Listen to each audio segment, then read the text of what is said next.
It's interesting since the whole classic division came into play. Everybody right away started talking about Sadik, being a dominant force, Yeah. and then suddenly your name started coming up, and then you won the Pittsburgh Pro, New York Pro, and suddenly you kind of became the favorite.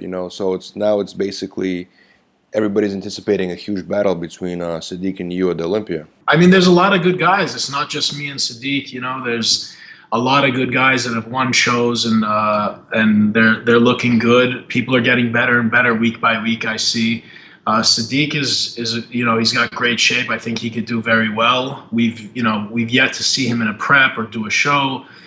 He's a big name in the industry, so I think that's why. But I definitely don't think it's me and Sadik. It's me and Sadik versus everybody else. There's a lot of good guys that have been winning shows and have qualified, and I think there's a lot of new up and comers that aren't Instagram famous or that no one's heard of or talking about, but they look very, very well rounded. A lot of young guys that are turning pro and qualifying like that for the Olympia. So it'll be very, very exciting. It's going to be very interesting to see what the turnout is. How important do you think it is? Obviously, him being popular on social media, you as well.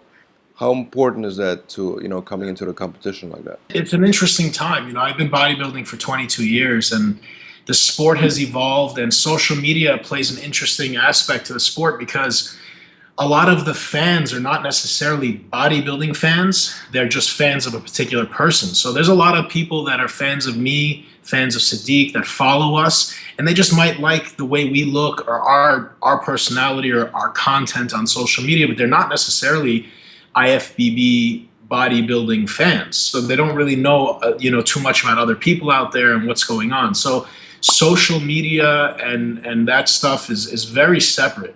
Usually the most popular people on YouTube and social media are not champion bodybuilders. They're not Olympic athletes. 20 years ago, if you wanted to be famous as an athlete, you had to be Mr. Olympia, a gold medalist. You had to have acquired something. But now the biggest faces in fitness on YouTube and social media are not competitive bodybuilders. You take Mr. Olympia, Phil Heath, he's definitely famous. I don't know how many, he's got a lot of followers, but there's people that have never stepped on stage that dwarf him as far as Instagram fame or social media fame. It's two completely different worlds, And it's easy to get lost in there. I see a lot of competitors get lost with it.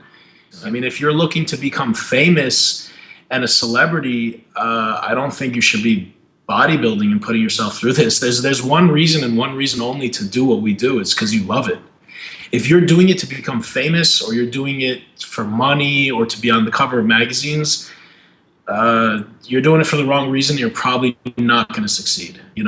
I don't believe you need to do this to become a star or a celebrity. I mean, you could just market yourself well and do so. I don't think it's not unfair. It's two different worlds. I don't look at it as the same thing. Social media, to a certain extent, there's some people that are a little bit more real than others, but to a certain extent, it's not real. You see what that person wants to show you. It's not a live 24-hour feed, good and bad. You see them the light that they want you to see them in. And there's been a lot of people where I was like, oh, wow, they look amazing. And even people that I was going to compete against. But then when I competed against them, or when I saw them on stage, it was like, really? That's it?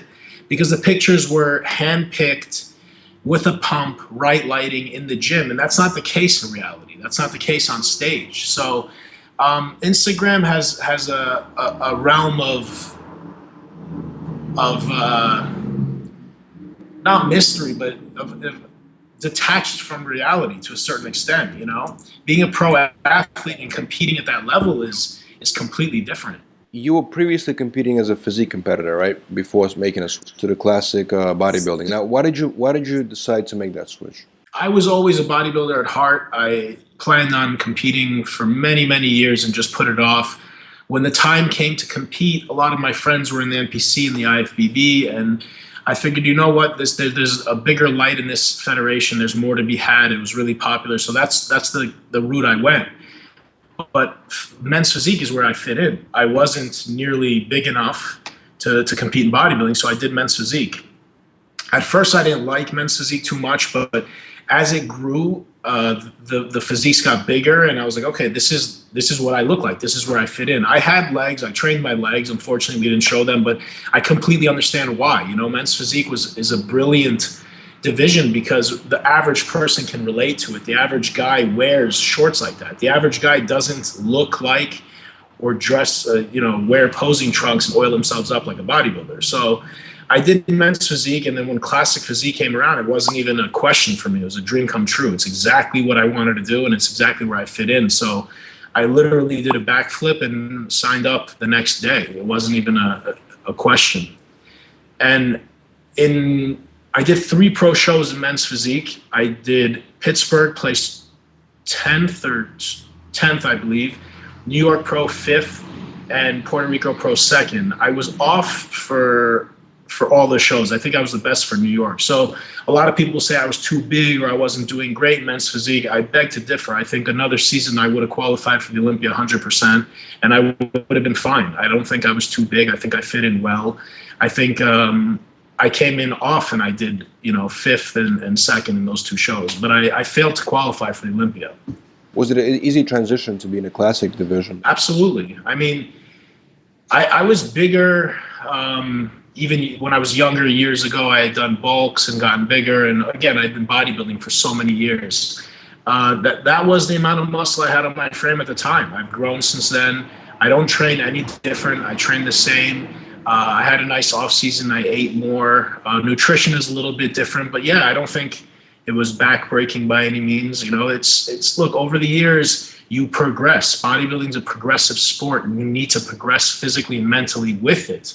And that's how you'll succeed. Most people will do this formula to get where they are and then continue to do that formula. That formula needs to change and adapt with your body for you to keep moving forward. And that's what happened. Yeah, it was a nice transition for me. I'm very happy with it. I'm happy with my size. I'm happy with the way I look. I like it better than my men's physique look. Now, do you think one day you want to move up and get into either 212 or the open division bodybuilding? It's a good question. I'm definitely too tall for 212. So at 212 pounds, diced to the socks, I look tiny. At 5'10" and a quarter, the 212 guys are a couple inches shorter than me. So that wouldn't work. As far as men's open, I don't know. Let's see what happens at the Olympia this year in classic physique. I like this size. Growing up, I wanted to be a men's open bodybuilder. I used to watch Ronnie and Dorian, and I wanted to be that big. But, it's tough. It's really taxing on the body. I don't really want to be that big. Maybe would I do men's open for a year, just to give it a go and see how I look? Maybe. I really don't know. I can't say that now. I can't think ahead. Right now, my focus is on September. Now, right now, the Olympic Games are in progress in Brazil. And then, of course, it's not Olympic Games, and does it ever upset you people that just don't even consider it a sport to begin with?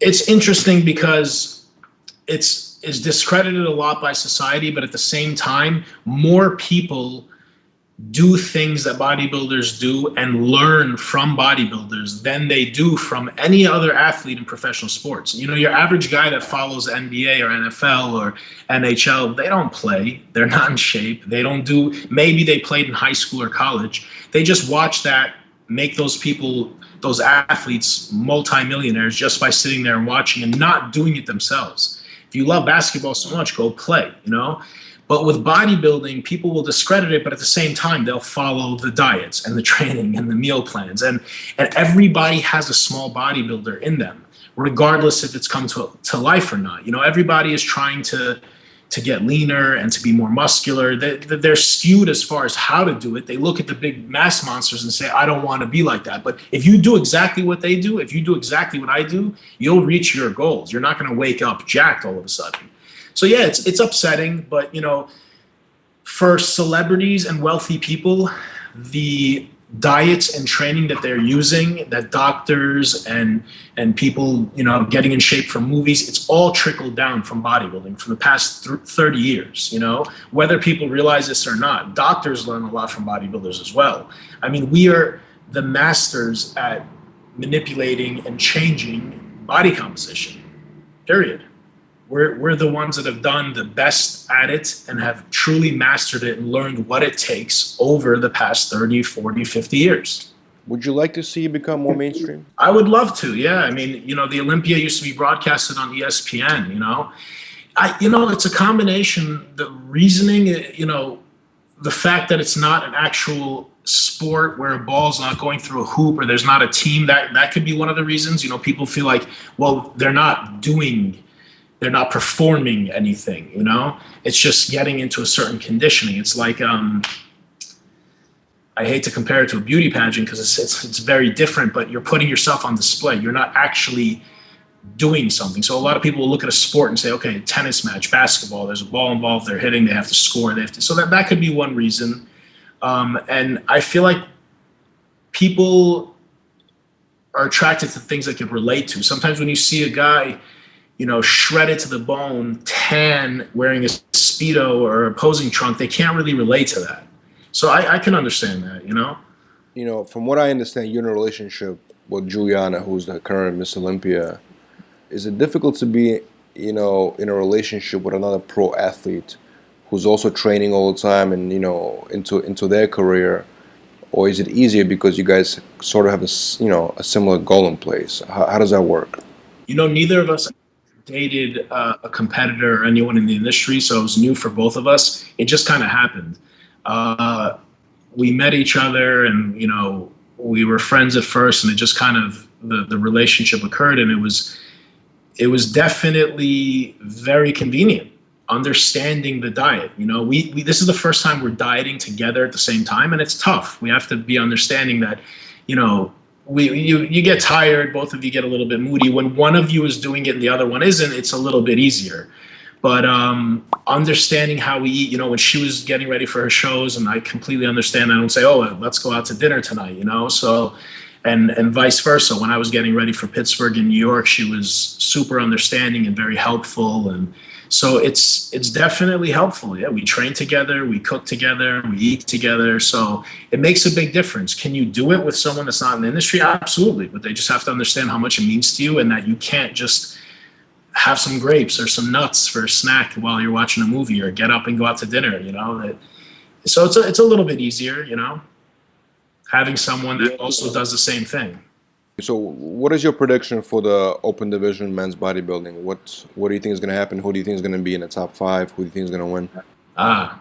It's getting interesting. I like to think of myself very unbiased. I have my bodybuilders that I like. I'm a big Sean Roden fan. I'd love to see him, step it up and really bring an amazing package. I think Phil is a really, really well-rounded bodybuilder. I think he's hard to dethrone. Like sometimes guys will sit there and take Phil and another bodybuilder. I know they did it with Kai a lot, and nitpick at, this body part to that body part. And understandably, sometimes, the guy that wins, you could say, oh, these people had better individual body parts. But as a whole, Phil, I think, brings a really, really nice package. And yeah, he needs to continuously get better. But when you come in when you want to dethrone Mr. Olympia, you got to be really good. They have to be off, and you have to be really good. If all things equal, I don't think anyone will dethrone him. I'm very, very interested and eager to see how Big Ramy shows up. I don't think we've ever seen someone as big as him with such a small waist. And I also don't think he's really brought the conditioning. If the guy brought his best and brought conditioning and just kept losing, then it wouldn't be much to talk about. But I think if he really brings conditioning with his size, and it's not just he's a mass monster, he's pleasing, he's symmetrical, and he has a really tight midsection. That's what impresses me the most. So I think he can be a huge threat, definitely. So it'll be very, very interesting to see. But I think Phil is tough to beat. I think if he comes in at, in good condition, no one's going to just come and take it away from him. I'm a big Dexter fan. I've been a big Dexter fan for many, many years, not only because I'm a fan of his physique, but the fact that the guy consistently looks as good as he does for so many years. He's been in more Olympias than most of the guys have been training, more years than most of the guys that he's competing against have been training. And, it could be argued if he was bigger, he would have won, if he was bigger. But it's not just symmetry, it's not just aesthetics, it's not just size, it's not just conditioning, it's everything together. So if everything is equal, the bigger guy is going to win.